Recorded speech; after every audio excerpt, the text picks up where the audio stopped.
let's get kicked off. So the title of our conversation, Mastering Employee Engagement, Innovative Strategies for HR Leaders. We're going to really place an emphasis on benefits communication too, although we believe pretty deeply that the principles are broadly applicable to every kind of communication that you're doing for your employees here. And real quick, so main agenda, obviously we'll do introductions in a second, but we'll hit on kind of the core problems and what's at stake when we think about this problem. We're going to talk about the 3 A's of employee comms. You guys are going to love this. And then dig in as we go through this on like just concrete examples of what's working. So with that, why don't we dive in? Excited to make introductions. I'll start with myself and then chat about Sara. So for those of you that don't know me, I'm Brandon Weber. I'm CEO and co-founder of Nava Benefits. And for those of you that are learning more about Nava, we're the first benefits brokerage oriented entirely around the mission to bring high quality, affordable healthcare to all Americans. And we're starting with the 160 million Americans that get healthcare through an employer. And we're doing that by bringing together the sort of playbook of America's largest employers and cutting edge technology oriented around making the lives of HR teams at mid-sized organizations easier and making it easier for employees to understand and utilize their benefits. So it's really fun to be with you. Even more importantly, I'm joined by Sara Richards. Sara is a advisor to Nava. She's on our benefits advisory board. She runs benefits at Red Bull. She's got a really cool health technology nerd background that I like to say. She cares about healthcare and healthcare innovation. She was at Collective Health before then. Sara, maybe I'll hand the mic to you to say a few words before you dive in. Yeah, absolutely. Well, guys, I'm so glad to be here. It's really interesting. For years, every benefits conference that I've gone to, the employers, the HR benefits people are always talking about each other. What's working for you? What's working for you? Because this whole communication nut is something that we've been trying to crack for years.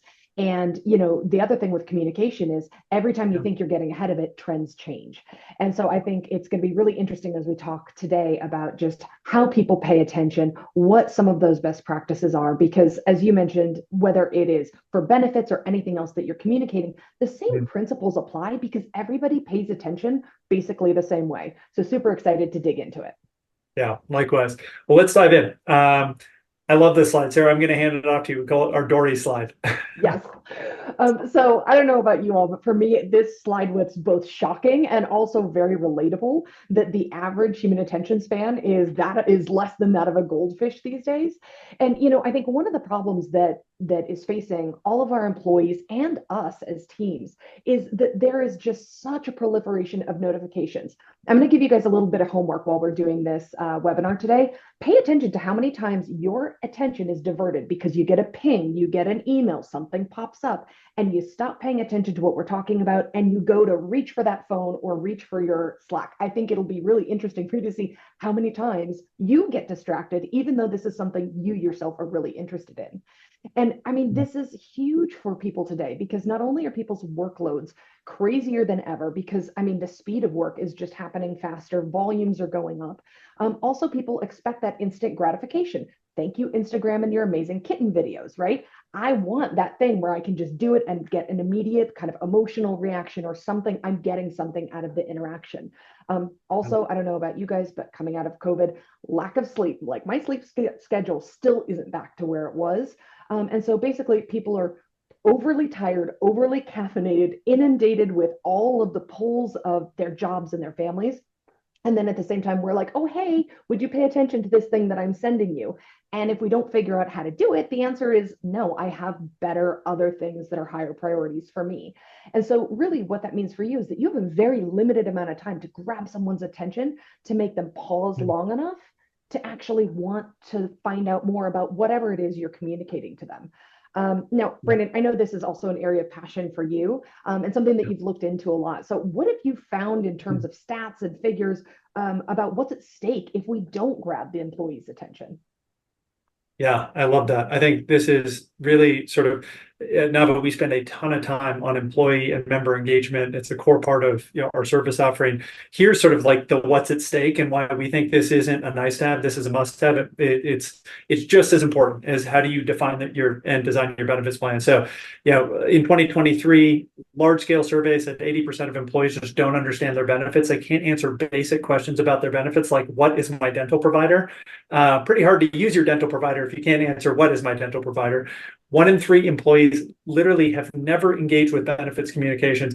That's one that sort of breaks the heart of, I think, the community that we live in, where we're like, we spend so much time on those things. 1 in 3 said, no, never clicked on it, never read it, never done the thing. There was a recent study that was led by Jellyvision, which is an employee decision support platform, that was looking at spend and return on investment. And they estimate that up to 40% of the benefits dollars that we're spending is wasted annually simply because employees don't get to the point of using them or decision making. And then one that we spend a lot of time on reducing is that 25% of HR's time is spent fielding benefits questions. This was a large-scale survey of small and medium-sized employers. So a quarter of a 1 or 2 person HR team is spent in this space. So when we talk about this problem of like getting employees to understand their and use communications, we think the stakes are super high here, because you can spend all of that time and energy and money on building the perfect benefits plan. But if we don't get this right, then we're staring at stats like this, and sort of all's for naught. Kind of one of the big reasons that we are, that we're really investing in this. And I'll put that last stat in kind of stark contrast. We heard this from an HR member. They said, if you actually just break that down into the hours of my weekly time that I'm using on this topic, it breaks down to 8 to 9 hours a week, just spent in this kind of, this vicious cycle of just trying to answer questions, trying to reinforce things. So that's what's at stake. Let's talk about getting these problems solved. And Sara, I want you to introduce us to kind of your framework of nailing the 3 A's. And maybe I'll kick out the first one. Yeah, absolutely. So when I think about employee engagement, right? Well, again, whether it's for benefits or any other communication that you're sending out, I think it really comes down to those 3 key challenges. Number one, how do you get them to pause and pay attention, right? How do you get that initial buy-in so that they will read further?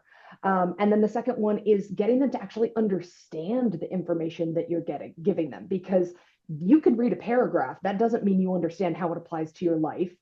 And then coming out of that, it's getting them to take action, right? Because even if you give them the information, if they don't do anything with that, they're not necessarily going to remember that information 3 weeks from now. And so really trying to make sure that the communications are set up in a way that it makes it easy and understandable and digestible for employees to be like, oh, this is how this helps me. Let me do something about that. Because really, I think when it comes to employees, just in general, it's what's in it for them. How is what you are providing them actually useful in their everyday life? And I think that's sometimes a lens that on the benefits side, we tend to lose because we're just so focused on, I want to tell you what I'm doing for you. Yeah. But for the employee, it doesn't necessarily hit like that and they don't read it like that. Yeah, no, I love it. It's something that you've said a lot, just even in preparing for this, is like, think like a marketer, think like a marketer, think like a marketer. And we're going to break this down. We're going to use the 3 A's as sort of our framework for breaking down the problem and tactical solutions that you all can use to just level up and improve those 4 stats. Sara, you want to dive in? Yeah, let's do it. Okay. So, I mean, I think we've all been there, right? We spend hours, weeks crafting open enrollment materials, crafting our annual materials, getting all of this great information out to employees. And then 90% of our population doesn't even open the email, read the attachment, do anything that we have given them all the tools for. And here's the thing, like, you can have the best benefits in the world, but if your employees don't know that those benefits are there for them, they're not really the best benefits. And, again, we talked about this at the start, but this inundation of pings and asks and things that grab people's attention, this is only going to get faster and faster as technology continues to evolve. And so what we have to do is, as Brandon said, we have to be marketers. We have to figure out, how do we make them want to buy our product, or at least learn more about it? Because that overexposure, that inundation, is something that's not going away, right? If anything, it's going to get worse. And back to your stat, Brandon, where it's like, benefits are usually in the top 5 line items by spend for employers, top 5. And so to have something that is that high on the employer spend list that so few employees effectively engage in no other industry would that be like, well, it just is what it is. No, if you were a company that was trying to get people to use your product, you'd be like, oh, shoot, we got to do something about this because people aren't using our product. And so I think for us, part of the mindset is we have to think about ourselves as we have a product that we are trying to get our employees to engage. So therefore, we gotta entice them on why they might want to learn more. I love that framework. Let's talk about examples of Yeah. traditional. So this may look familiar to a lot of you. The reality is most of the traditional flyers, whether it's that SPD Mm, that no one ever reads, or even the abbreviated version that is still a wall of text like you see on the right-hand yeah. side there, or these flyers where it tries to make it more consolidated of here's what services are available to you.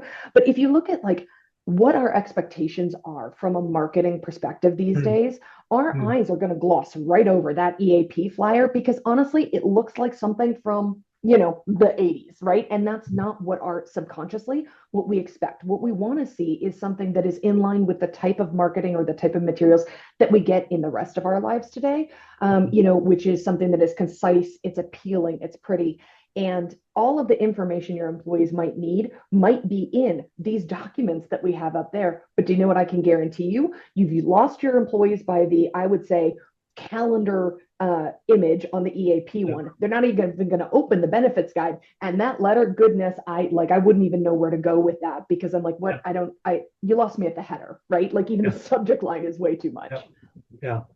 So true. I think there's a wholesale opportunity to sort of rethink the status quo. I think one of the things that just I've observed sort of building a, kind of a sort of a modern view on benefits brokerage and how you support the HR teams is when we go into employers, organizations, to go, hey, just show us what you have, right? Just like let's just get the download of all the stuff. Um, how consistently it sort of reflects sort of what we're looking at here, right? And I think there's one principle that I've just observed on the problem side is this sort of focus on comprehensiveness, like all of the data points versus like the TLDR and like giving me what. So I know we'll unpack this, but I mean, I think such a massive when you think about what people are responding to when it comes to they're scrolling through their Instagram feed or looking at Twitter or clicking on on kind of marketing versus what you're showing us here, it couldn't be more different. And yeah, so I think it's not trimming around the edges. It's a bit of a different thought process than comprehensiveness. So let's keep diving in. Let's talk about solutions. Yeah. So, like, how do you get their attention? First thing, you need to know who you're talking to. You need to know what their tone is, what they respond well to, what they engage with, and what it is that they're looking for.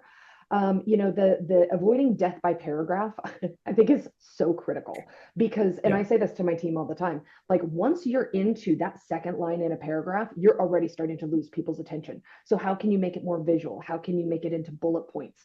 But the bigger thing is what's your hook?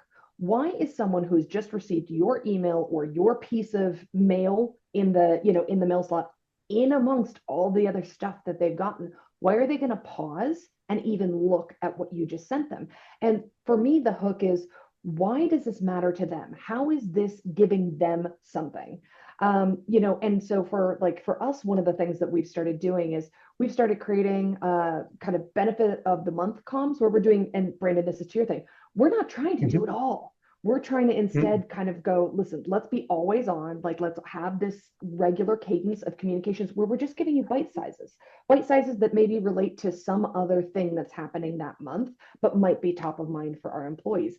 But it's always with things, and again, our population, we're a playful population, we're more lighthearted, and so it's coming up with headlines that will make people chuckle. One of the ones that I can remember that I loved is it was a headline that said, I love student debt, said no one ever. Anything like that where you can get people to Yes. just kind of chuckle to themselves. Do you know Yeah. what I can guarantee you? They're going to read the next line down.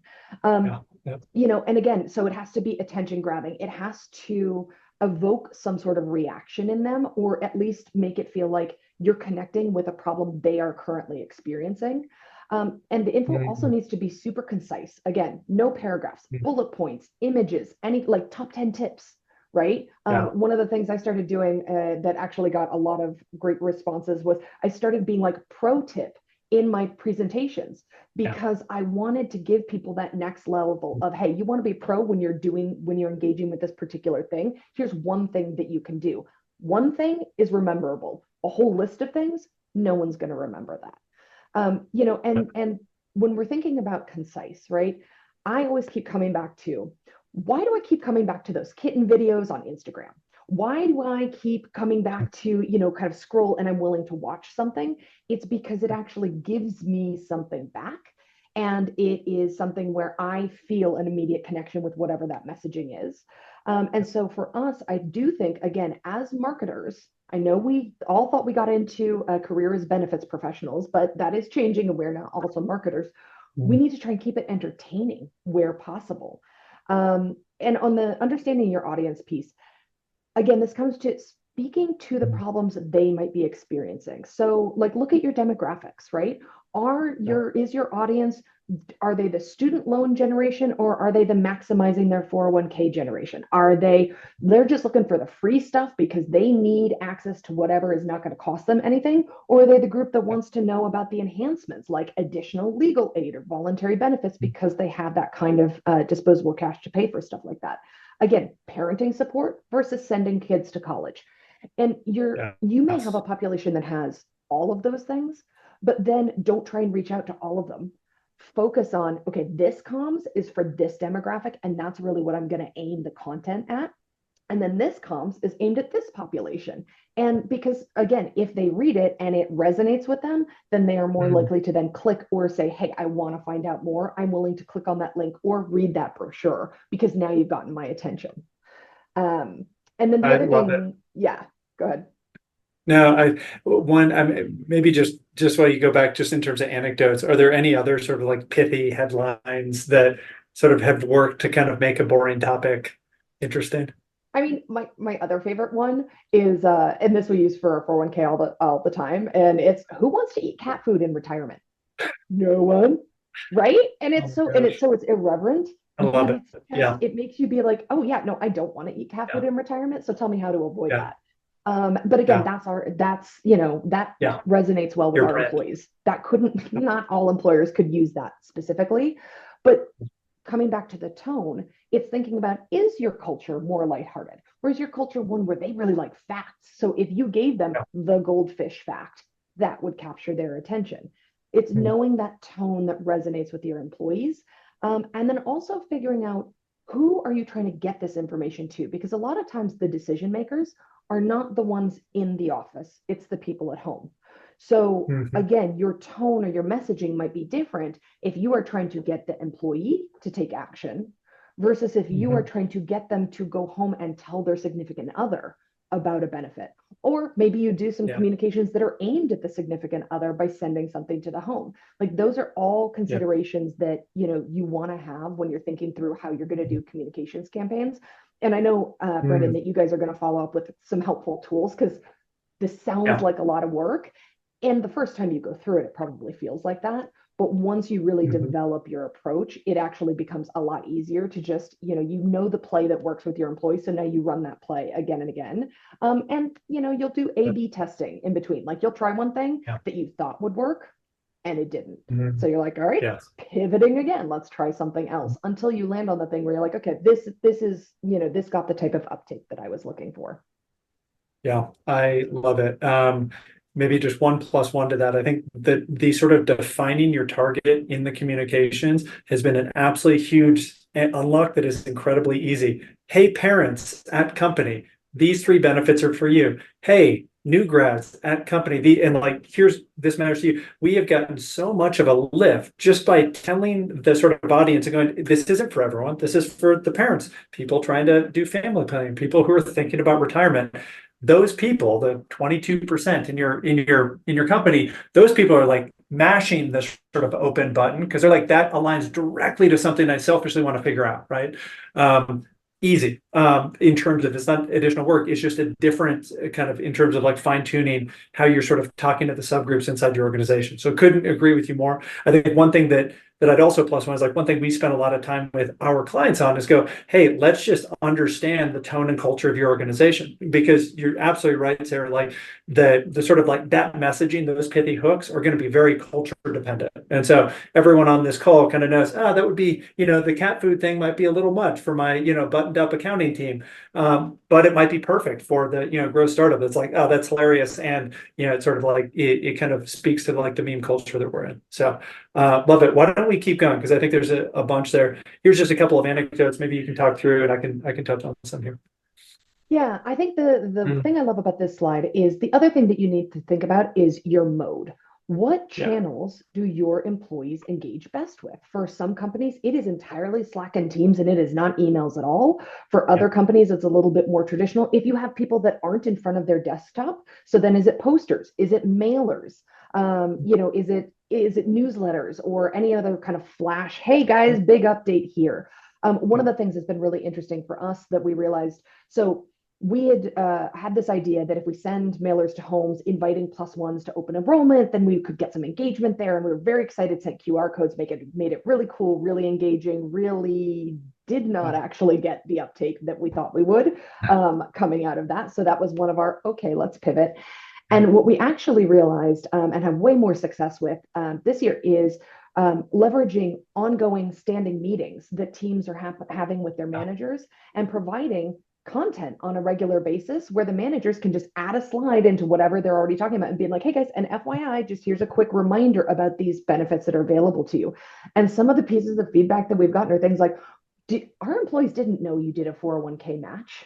Our employees didn't, because again, they don't remember what they learned during onboarding. They never thought about it again. And so having those moments when you're highlighting it is huge. I think the other thing is think about what are your internal advocates, right? Employee resource groups are a huge, huge way to get a target audience that will pay more attention, especially if you do things like, hey, whatever the ERG is, what do your people want to hear about? And we will come and do a specific webinar for you guys. This is for you about what you're interested in. That's going to get way more attention than a standard deck that I roll out and send to all employees and go, hey guys, if you're interested in any of these 50 topics, please watch this Yeah. recording. Um, I think the other thing is thinking about, if you have a wellness program, do you have champions, wellness champions? They're some of the best people to make real captains of, hey, here are the other benefits that we have that kind of play into wellness. The other thing is, honestly, a lot of times the reception or the facilities people, those office kind of day-to-day people, are sometimes the first people that hear about when stuff is happening in someone's life. And so if they are more robustly aware of all of the benefits that you offer, they become an advocate in their own right, making sure to tell Jim about the unlimited parenting support that you offer when he's complaining that his kid is just like driving him up the wall.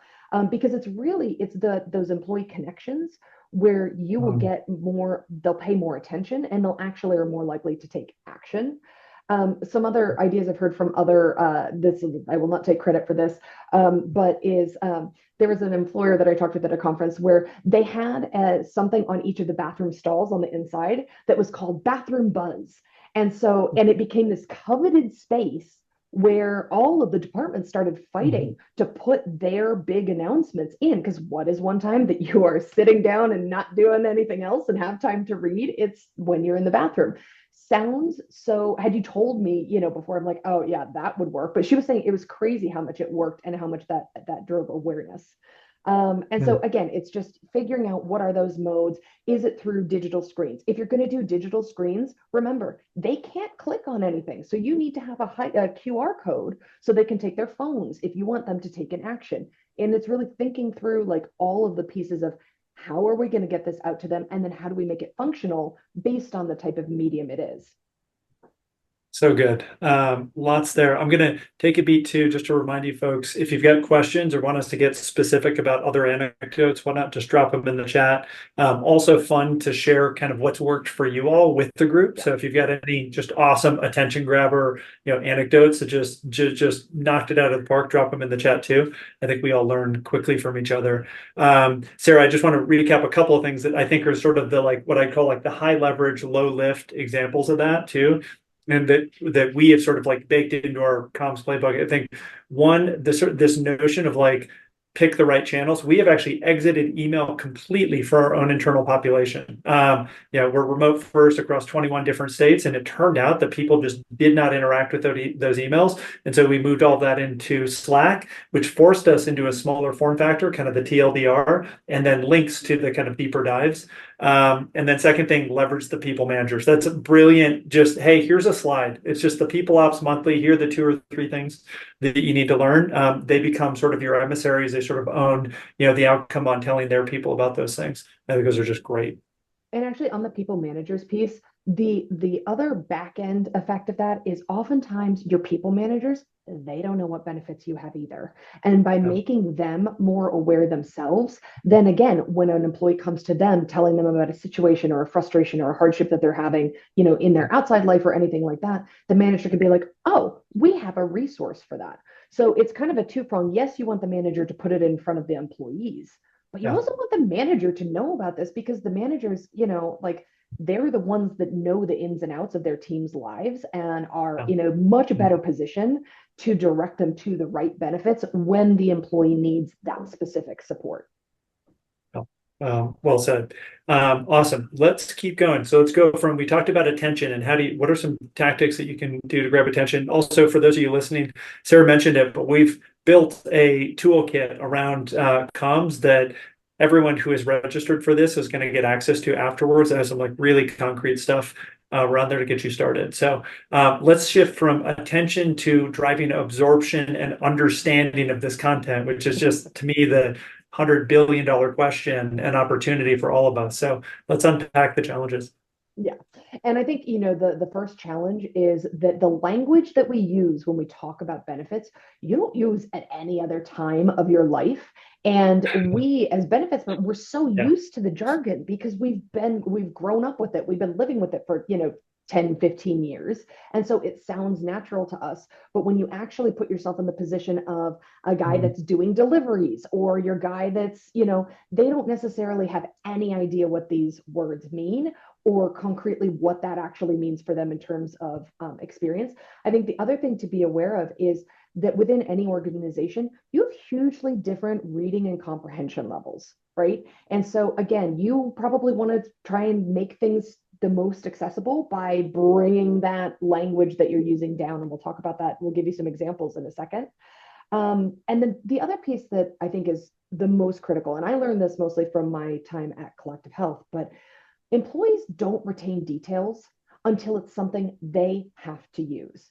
Yeah. And I've seen this with onboardings that I've done with, international employees where I'm trying to explain how the medical plan works, but it's not until they get that first bill where I'm like, okay, let's walk through this again. And then it clicks because now they have a practical example.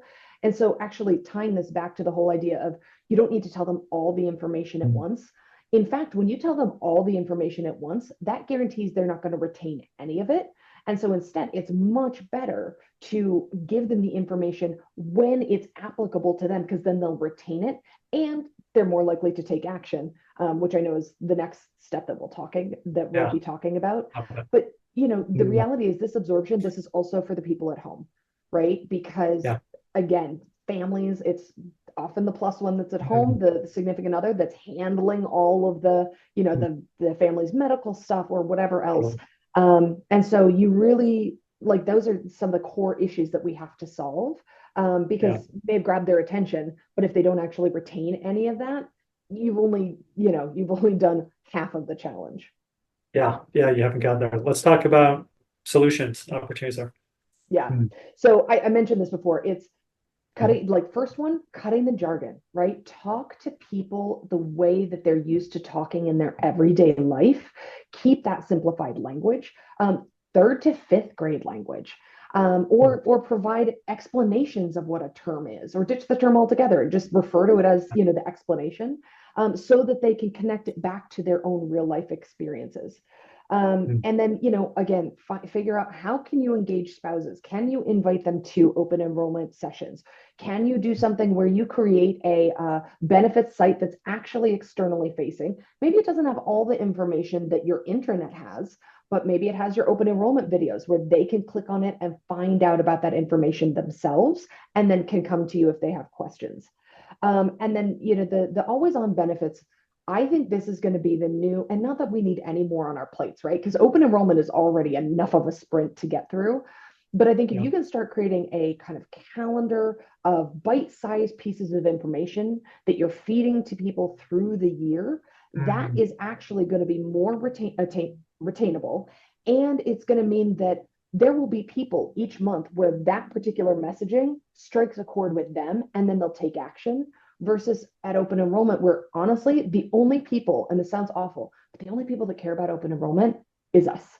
Our employees, like open enrollment is not really a thing for them. I like my husband, he was like, oh yeah, it's that time of year again. Like he's not reading through his stuff because it's just not, that's not his job, right? Yeah. And so I think when you're doing something where you're giving them little pieces of information throughout the year, you are more likely to achieve success in terms of an employee being like, oh gosh, I could totally use that right now, and then taking Yeah. action than once a year during open enrollment. Love that.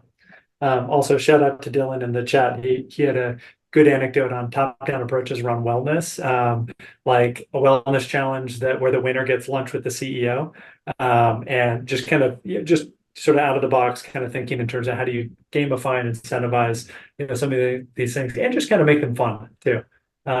Curious, Sarah, when you double click into sort of the wellness zone of benefits, any things that pop out as just kind of thing absorption drivers? Oh, well, I think when you're talking wellness, honestly, it can't be employer driven. Yeah. It has to be employee led. Yeah. And that's because like the last thing I want is my employer being like, "Hey, would you get out there and run? Or would Yeah. you go out there and go take your blood pressure?" I'm like, "No, and thanks, big brother, like get Yeah. away. That's not my thing." And so I think wellness is actually really unique because unlike these other areas of benefits where it is very much as the employer, the employee expects me to provide it for them. Mhm. Wellness is something where it needs to be the employees that are saying, hey, like they get excited. And it's why so many wellness programs, you talk about finding those champions, because it Mhm. needs to come from their peers. It should not Yeah. necessarily come from benefits. I think the role of benefits in wellness programs is to support the Yeah. champions in, hey, how can I help you arrange this? Because obviously they're doing it in their spare Mhm. time. So my Yeah. job is to elevate what they're trying to do and make sure that they are able to accomplish their goals. Mm. But, I just think it works when it's the employees are getting their colleagues to do something, to get excited about Mhm. something, to have a walking challenge. All of that is Mhm. actually way more effective than the prizes. Because the other thing I will say with prizes, right? Because that tends to be a way that we try and get people to do stuff, especially when it comes to wellness. What the studies I've read talk about is you will get engagement because of the prize. You will not get ongoing behavior change. Mm.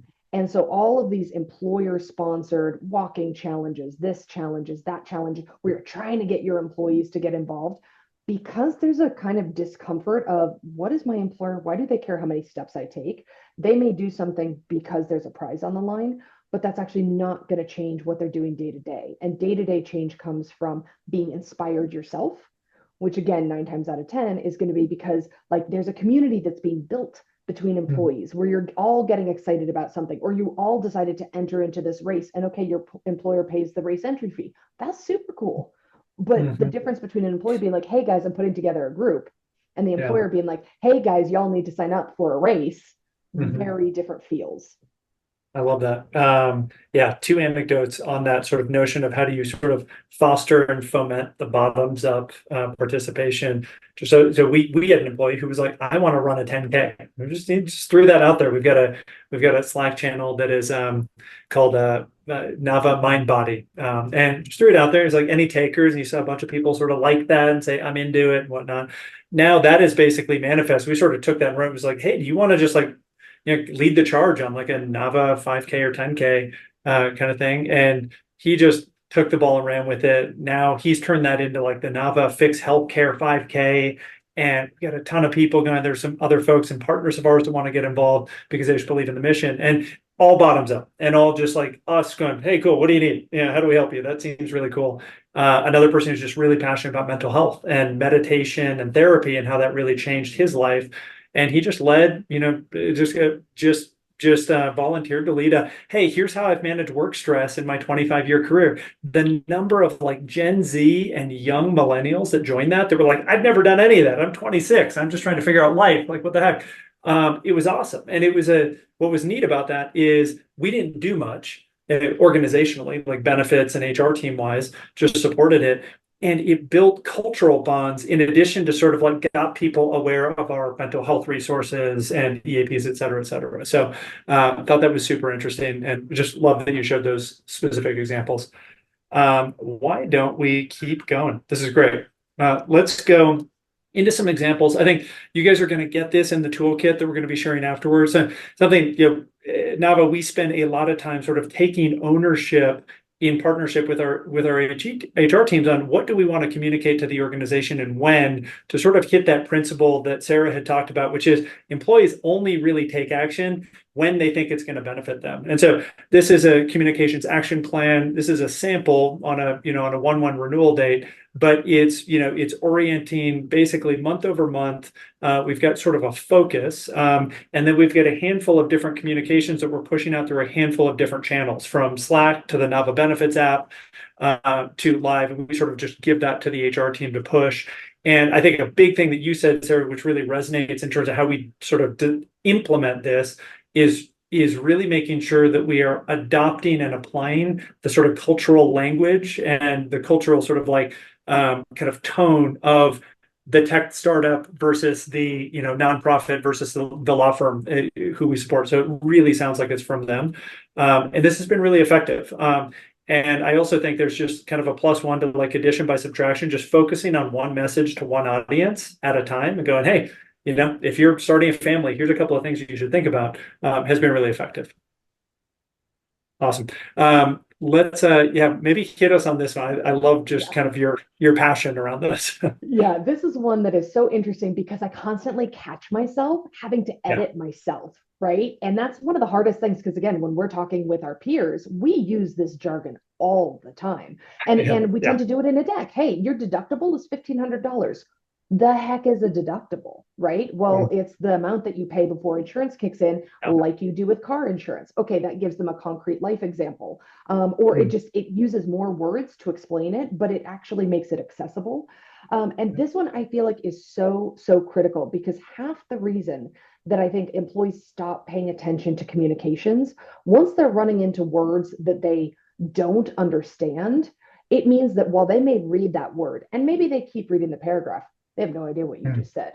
Like, I just ran into this at the start of the year. So I was creating an FSA reminder communications about, how to spend down your 2023. And I was like, and if your claim was incurred in, and I stopped and I went, okay, wait, I know what incurred means.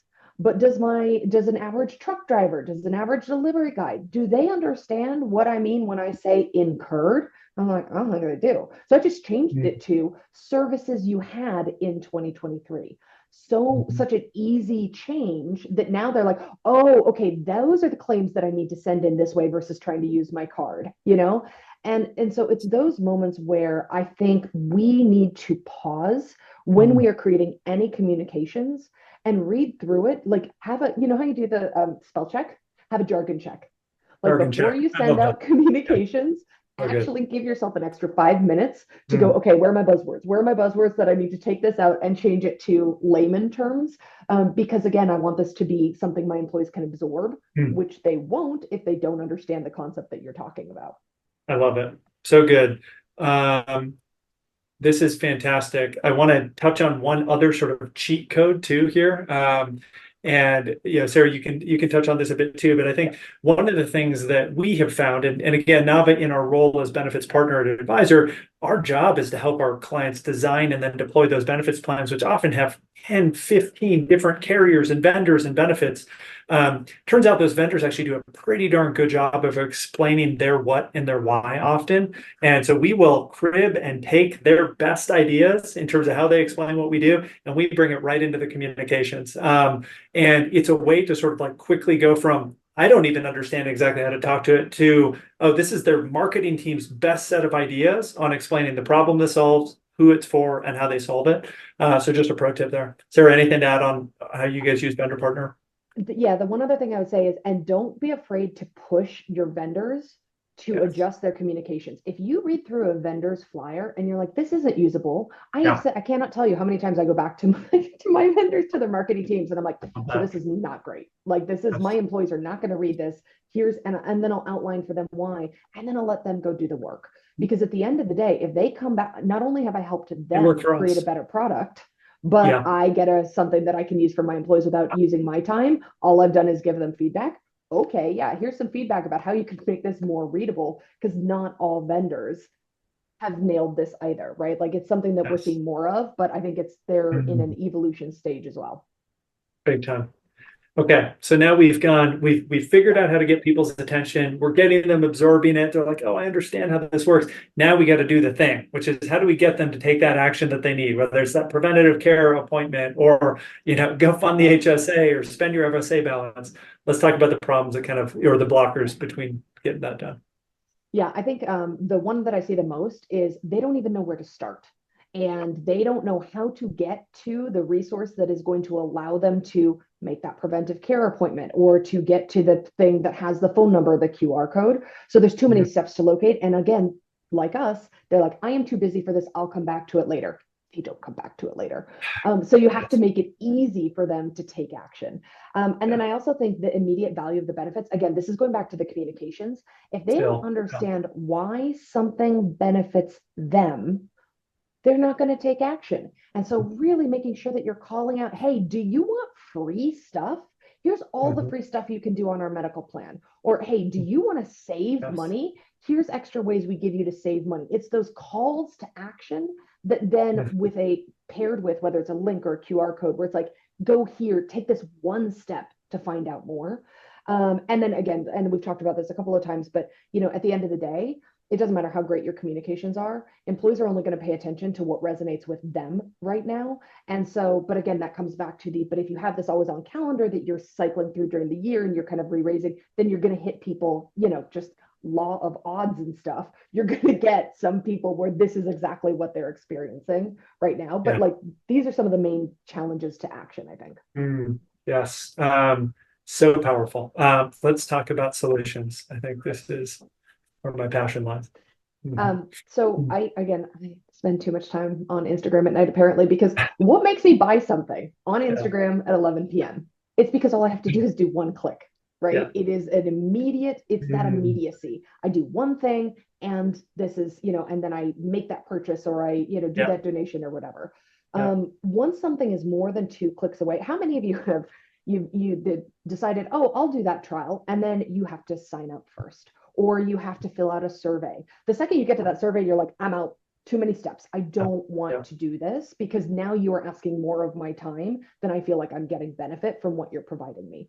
So, Yeah. making sure that you're removing those barriers to get them directly to the action that you want them to take.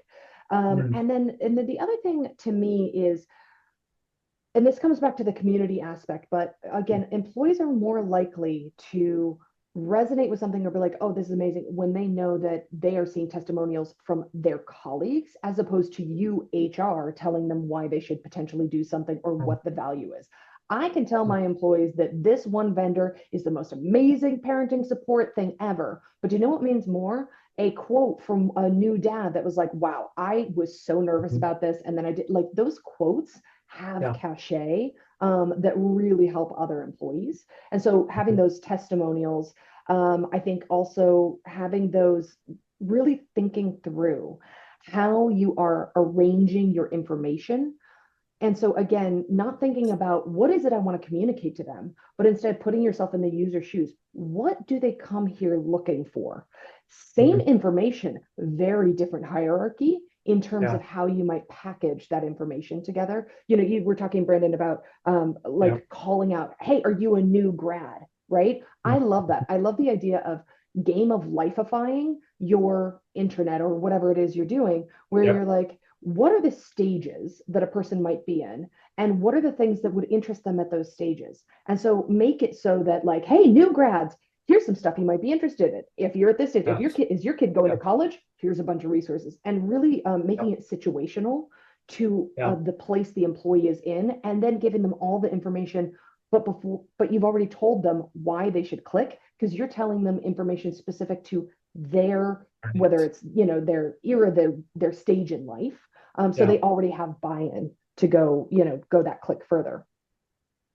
I love that. So good. Yeah, I think the one just interesting thing that I've noticed on that first one, benefits information should be less than 2 clicks away. I actually find so many communications actually don't even have the ability to click to the next step. There's like, hey, here's a thing, and then good luck on the intranet or page 42 of the benefits guide or whatever it is. Right. It's a really low hanging fruit there, going sort of like, here's what an FSA means for you, young person. Like, here's sort of the TLDR on it, and here's the link directly to the kind of the closest step we can put you to making kind of taking the action that we think you could. And there's really low lift ways. Like one example that we use with a client, they simply we're trying to get people to sign up for preventative care checks. You link them directly to the provider search in this case it was BCBS and whatnot, so they can at least take that action. Going, I don't have a PCP, but man, that sounds smart. Okay, I'm at least looking for a doctor there, and that will get them like 10 steps closer to the solution. Here's just a couple of examples. I know we've shown just how do you organize some of these things either in Notion or your intranet. At Nava, we built this entire sort of database, what we call Benlightenment, which is kind of that notion of like, Twitter, Instagram linked kind of answers to like, what the heck is a 401k? Like, why should I care about an FSA? What's an HSA to us? So how do you make that stuff like bite-sized and easy and then contextual for the audience? Yep, totally agree. And that's huge. I mean, I think that's where we've had some of our biggest successes. That and then potentially where we have two related vendors, asking them to co-brand something and mail it to people's houses, right? Again, it's that bundling. How are you bundling it and make it easy to give them all the information related to this one item in a bite-sized way? But I know you guys have done a lot of other stuff with your clients. So I'm curious what other areas you've seen kind of real success in strategies.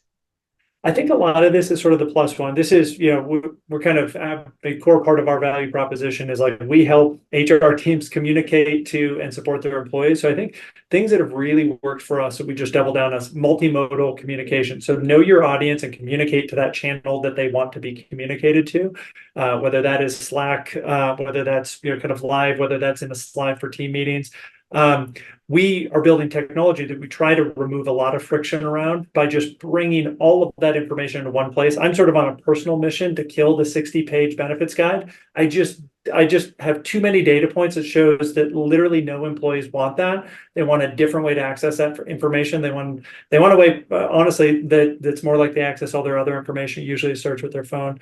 And then I think another thing that we really believe in is like dedicated benefits advocacy. It turns out that a lot of times there are just like very specific, deep benefits navigation questions that are hard to answer if you're just not in it. And so sort of oriented a lot of our resources toward the benefits advocacy team that employees are reaching out directly to. And, that's the goal there is to give HR teams back 25, some of that 25% of their time.